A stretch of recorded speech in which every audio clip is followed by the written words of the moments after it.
A thermal printer means you're not buying ink all the time. I wish I would have known about it and taken the plunge and bought the thing when I started. Hi, and welcome to Your Selling Podcast. I'm your host, Nikki Kirk, aka Your Selling Guide. I'm a small town girl who took a big risk and quit a steady corporate desk job to travel the US in an RV. Along the way, I started selling on Amazon, grew a 7-figure business, visited all the lower 48 states, bought a farm, and today I am still doing what I love to do, selling on Amazon while helping other sellers do it too. Each week, I will share Amazon tips and tricks and bring in guests to share their stories, expertise, and tips on the platforms that they use. Think of this as a sit down with your Amazon bestie where you can learn, ask, start, and grow your online selling business. Welcome to Your Selling Pod. Hey crew, and welcome back. This week's episode is brought to you from the helpful Bolo community. So in this episode, we're going to go over things we wish we would have known when we started Amazon. If you are not yet a part of my Bolo community, you are missing out. So not only is it like obviously Bolos, right? You're getting leads of things that we are sourcing that you can source right now that make money, but it's so much more than that. It's a community of sellers like myself there to help you out on your journey. And you better believe that you are actually going to help someone else in the Bolo group too. You'll learn something and then you'll be able to share it and spread it forward to the next seller. It really is about making that connection with other sellers that help you grow your Amazon business. Recently, someone said that they've been selling for 5 years, but this was their first experience this year with the Bolo community, and it's already helped them grow tremendously. So they've been selling for 5 years, and it's helping them. How much more could it be helping you? Things pop up every day, all throughout the day about Amazon. So you can head into the Facebook group, type out your question. And if I'm not there to answer it, there's going to be someone else. I'm there all throughout the day, but everyone's so quick to help each other out that you'll get an answer very quickly with your problem or question on Amazon. You can join the group today at yoursellingguide.com/bolo so that you don't have to go it alone this Q4. Everything helps when you're out there sourcing. We are going to be so inundated with just things to source and products to source that it never hurts to have another eyes and ears out there. So might be a hot bolo that you didn't know about that you're going to see in the bolo group. You need all the help you can get for Q4. So let's make it your best yet. Join us in the bolo group today at yoursellingguide.com/bolo. Okay, as I mentioned, this podcast is full of tips and advice from Bolo community members. So we're going to go into what we wish we would have known before or when we first started Amazon. So hopefully you get some tips and advice, whether you've been selling for a couple of weeks or a couple of years. Robbie and Estrella said that they wish they would have known about it sooner, basically started sooner, because obviously you can't go back in time and, start something that you didn't even know about. But when you do hear about it, it's really easy to kind of think about it and get that analysis paralysis where it might take you weeks, months, or even a year before you get that business off the ground. As soon as you can start it, because you're not going to know what you're doing, but you're going to learn quickly. So on the back of that, Dawn also said that she wished she would have known about it sooner and started sooner. She's learning something every day about her Amazon journey, and you're only going to get better the more you learn and grow. So don't let that fear of starting stop you. Just do it anyways. Do it afraid. Do it with the unknown that you don't know what you're going to do and you're going to make mistakes, but do it anyways because you can't grow it into a huge profitable, six-figure profit business if you don't start today. Michelle said it's hard to choose just one thing they wish they would have known, but a Rollo printer with a wireless scanner would have helped out a lot. And then Trina said, I will go one up and say, yes, spend the $100 on the wireless Rollo printer. So it's, it's kind of a hefty investment when you're first starting, but that thing pays it for itself very quickly. So you can get a wired Rollo for $200 or the wireless one, which came out, I think, a year and a half ago. You can get that one for $300. I have both. You would be just fine with the wired Rollo. I think the wireless Rollo is a little bit better. It still has a power cable, right? It's just wireless in that it's not plugging into your laptop. or computer that you're using. So it's just Bluetoothed over. I love it because I actually sell on Poshmark and I can just print my labels right from my phone. I don't have to do anything. So I like the wireless feature. But if money is of concern when you're starting out, definitely would recommend at least the wired Rollo, and you can save $100 there. But having a thermal printer, so that's all a Rollo is a thermal printer. A thermal printer means you're not buying ink all the time. I wish I would have known about it and taken the plunge and bought the thing when I started. I heard about Dymos and I've heard of Rollos, but I don't know. I'm like you. I was like, I don't know. I need it? I have a printer that just works fine. You can use any printer you have. You can use a laser printer, you can use an inkjet printer. I have literally used them all. I was using an inkjet printer when I started. Then I moved on to a laser printer and finally a thermal printer. And I wish I would have started with the thermal printer. I spent so much money on ink and toner that you don't have to do that with thermal printer. So it's special labels. And actually, you can get the labels for free from UPS. I have a blog on that at yoursellingguide.com if you want to know the step by step how to do it. But you can get free labels that way. You're still going to need your FNSKU labels. I get those from Amazon. I always get all my supplies from Amazon. But it's so much easier because it just uses heat to print right on the label instead of, again, that ink. So you're saving money there, even though it's an initial, like, more of a spend, a $200 printer, right? I highly recommend a thermal printer. You can use Dymo, there's Zebra, there's like random branded ones on Amazon. I would just get whatever you can afford, but if you can afford the Rollo or the Rollo support is amazing. Are there to help you with anything that goes wrong. So I recommend Rollo. I have two, like I said, I have the wired and the wireless. But yeah, getting a printer is huge. Caitlin said, just because you can buy a lot of inventory doesn't mean a product will sell faster. If you buy 500 and it only sells 5 a day, it's still only going to sell 5 a day. So don't overbuy and tie up all your cash. So that is a huge, really good tip because it's only going to sell what it's going to sell, right? So you can tell how many it's going to sell based off of Keepa or based off of the rank, which is what I use because Amazon is the only one who really knows how many sell a day. And here's a tip, they don't tell you. They're not going to tell you how many sells a day, right? Or a month or whatever. They might make vague like things I've seen on some pages that it sells, 1,000 of these sell a month or whatever, but that is not necessarily true. So if you find a bunch of something and it's got a rank that tells you it's not really going to sell a whole lot, don't buy a whole lot if you have limited funds. If you have the money to go deep, by all means, test it out and go deep. But it's only going to sell what it's going to sell. So instead, what if you could replan that? Maybe buy 12 this week and buy 12 in 2 weeks and then buy another 12 in another 2 weeks. Like whatever that replan cycle looks like, if you can keep replanning it, maybe that's a better bet instead of going all in on one item right at once. Sean said, I wish would have known FBM. And he says, I still don't quite get it. And upon further reading, it's about the shipping templates. You guys, I know if you've never done it, that they seem super scary and intimidating, but I promise you they really, really aren't. I have a whole FBM video on my, and a shipping templates video on my other YouTube channel, my original one, Nikki Kirk, NIKKIKIRK. I will link the direct video to shipping templates in this video podcast show notes.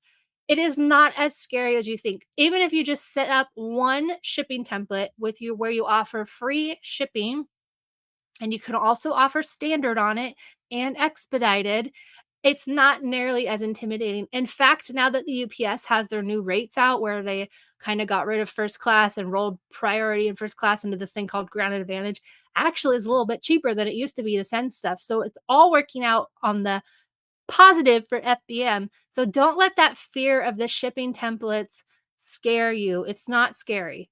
Test it out. Put one item up for sale. I don't care if you have 10 of them at your house. Just put one up. And when it sells and you've shipped it, think about it and make adjustments to your shipping template if you need to. If you lost money on it or you didn't make as enough profit as you thought you would, return them to the store, or better yet, update your shipping template. It's not scary. I promise. I promise. I promise. Just do it. It's not that scary. Q4 is here. It is the best time of the year as an Amazon seller, but if you don't know what's going on with your profits, your money, your business, do you really know if that business and product is making any money? This is why I love Sellerboard and why I've partnered with them on the Your Selling podcast. Sellerboard truly is the best way for an Amazon seller to see their true business, how much profit you're making on a product, and better yet, why I love it, it forecasts out your total sales for the month, and you can see by quarter, by month, or by the entire year how much money your items are making you. We all know different things come up in Amazon business, from returns to various Amazon fees. All of it is broken down in Sellerboard because, like I've said, if you don't know your business numbers, you don't know what's going on. And as new small business owners, that's the area that gets fallen behind because we truly don't totally understand it. So why not use this software to fully understand what's going on? Sellerboard is offering my listeners 2 months free, no credit card required. All you got to do is head to yoursellingguide.com/sellerboardprofit and sign up. Again, you just log into your Amazon account in Sellerboard and everything is pulled over, including all your past items you've ever had. Enter in your cost of goods, and finally, you will see the true profit picture of what's going on in your business. Again, try it 2 months free at yoursellingguide.com/sellerboardprofit and really understand your business this Q4. Michael's advice of things he wished he would have known when he started is it's a long game, not a short game. So there's that saying it's a marathon, not a sprint, because if you were to sprint a marathon, you'd be real tired real fast before you even get towards like the halfway mark, right? So you got to pace yourself. And Judy also said patience. So that two go really hand in hand because you have to give your stuff time. It's not get rich quick. It's not even really get rich at all. It is about making a better life for yourself and your family, your pets, your kids, whatever it is that you're making a better life for. That really can happen, but it's not going to happen overnight. If you need money to pay your bills, I've always said this, go get a job to pay your bills and build your Amazon business on the side because it is a long game. The more money and the more time you have to pour into it, the quicker it can kind of get rolling, but you still have a lot of learning to do in this whole maybe it's your first time opening a business anyways. And so that is a lot. Like you have to learn all that kind of stuff. So it's a lot on you. So just take it one day at a time, one item at a time, one shipment at a time. But don't try and go crazy out the gate with it or you're going to burn out and probably be like, Nikki's lying. This thing does not work. It's not easy. Never said it was easy, but it can be profitable and you can make a better life for yourself if you're willing to put in the work and learn that it takes time. Again, it's a long game, not a short play. Kevin said, wish he would have learned Keepa faster.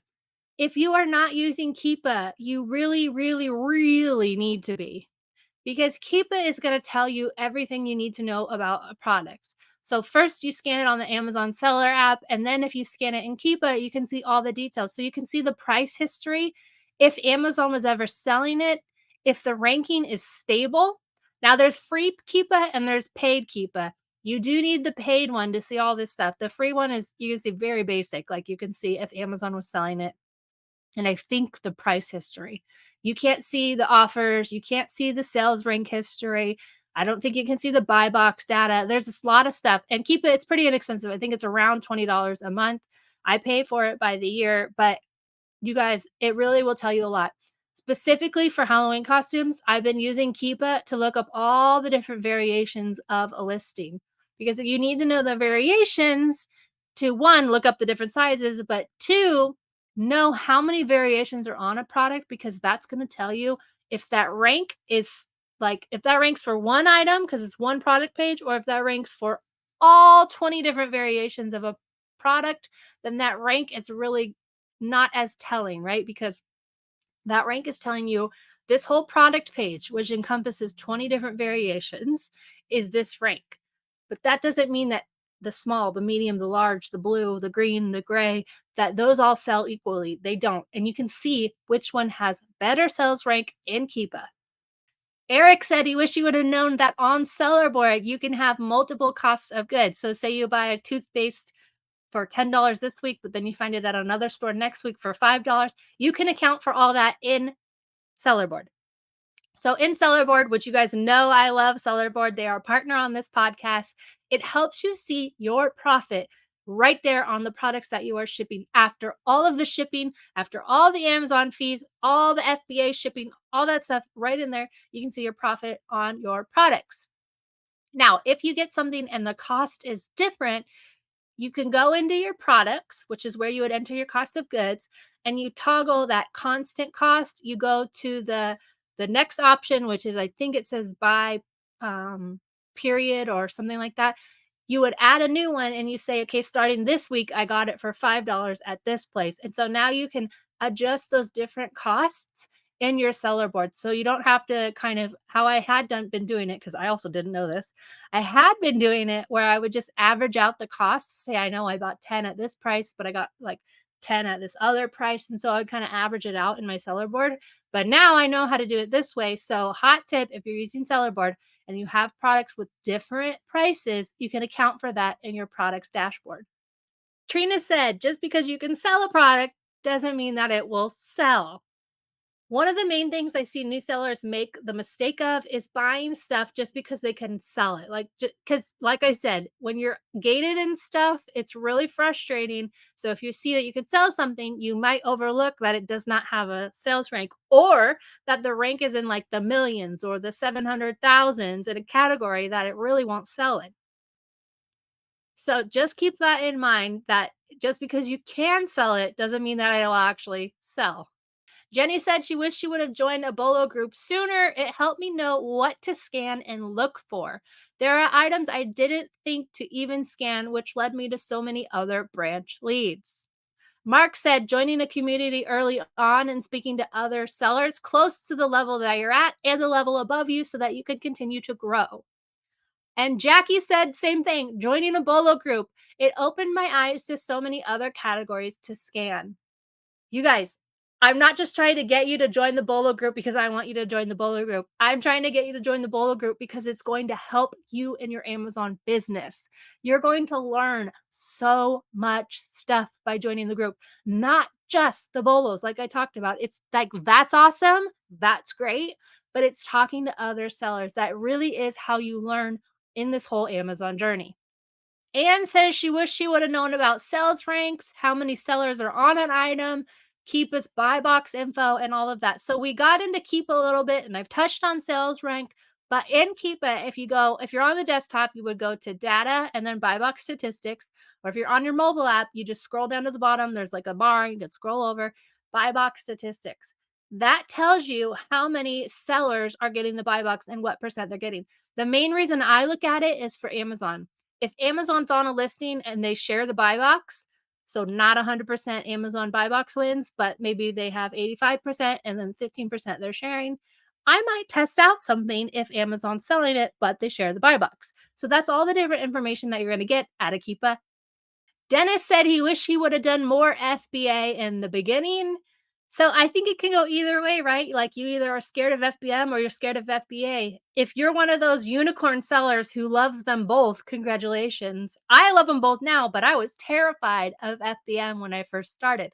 So the same thing, Dennis he does eBay. So he started out doing FBM and he wishes he would have done more FBA in the beginning. So don't be scared of one or the other. They both have their own obstacles and you'll make mistakes, but both are hugely profitable.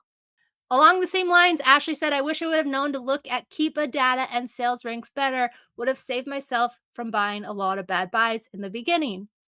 Maddie says, I wish I would have started sooner. I heard about it in September of 2022, but didn't start until 2023. And she says she already has a sales background, so that part of it she gets, but it's just about starting it. So if you're listening and you've been watching my videos, listening to this podcast, and you still didn't start. This is your cue. Just start. Oscar says patience with the ROI. So if you spent $15 on something and you don't necessarily want to just make $5, so wait it out. Wait those price tankers out for the ROI that you're looking for.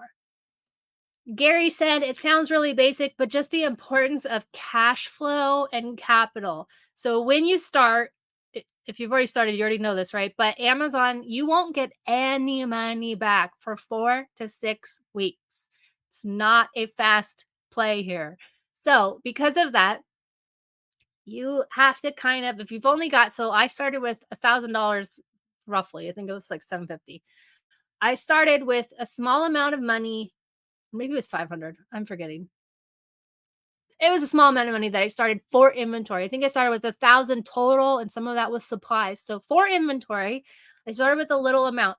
And so it takes a while because you're going to go buy that product, you're going to send it in, it's got to sell. It like takes a while to get the ball rolling. Amazon holds back your money to take care of any chargebacks or returns before they release it to you. So that is very heavy as a new seller, that you have all those money things held up. So if you don't have a lot of capital, you need to like have the patience, like Judy said, patience to wait for those things to come back around. So if you have limited capital, just know it's going to take a little bit longer and be a little bit slower to grow and scale. You need to know like when your money is coming back and when you can go get more stuff. All of that is a learning process, but just know that it does take a long time in the beginning to get the ball rolling. So again, now is a great time to start. Amelia says she wished she would have started sooner, but other than that, I wish I would have made a dedicated space in my house because it just took over all the clutter of the garage and house quickly. So having some kind of dedicated space, even if like you guys, mine is a cubby in the RV and a like storage area underneath for boxes. Whatever that space is, you're going to need it. And if you could dedicate obviously more or less, the better. But having a space is super helpful. I cannot wait for that shop to be done. Should be done any day now, but I'm ready to take it over. Cindy said, I wish I would have known that there are communities of people like me who are willing to share knowledge, provide support, and offer advice. I have been winging it on my own for far too long. You guys, this, I cannot say it enough. It's not that I want you to join my community or whatever. Join any community that's a right fit for you. But it is so important to get in with a community, to chat with other sellers, because it can feel like you are so alone, especially if your family, friends think you're crazy, that this is totally weird what you're doing and why is all this product on my dining room table. But the more you can talk to other sellers who get it, who understand, who are willing to help you out, just as you are willing to help them out, it really does mean more profit for you because you're going to learn so much. So if you want to join my Bolo group, it is open and I'm ready to help you, and I'm ready to just see you grow in your own Amazon business. You can join today at yoursellingguide.com/bolo. I hope this episode was helpful to you, and just things like hearing from other sellers. That's why I started this whole podcast. I know every once in a while it's an episode of just me talking, but hearing from other sellers is so important, to know you're not alone, to know you're not crazy, and to know that this thing really can work. So I hope this episode was entertaining, of value to you. And as always, I will be back next week for a brand new episode. Until then, happy sourcing.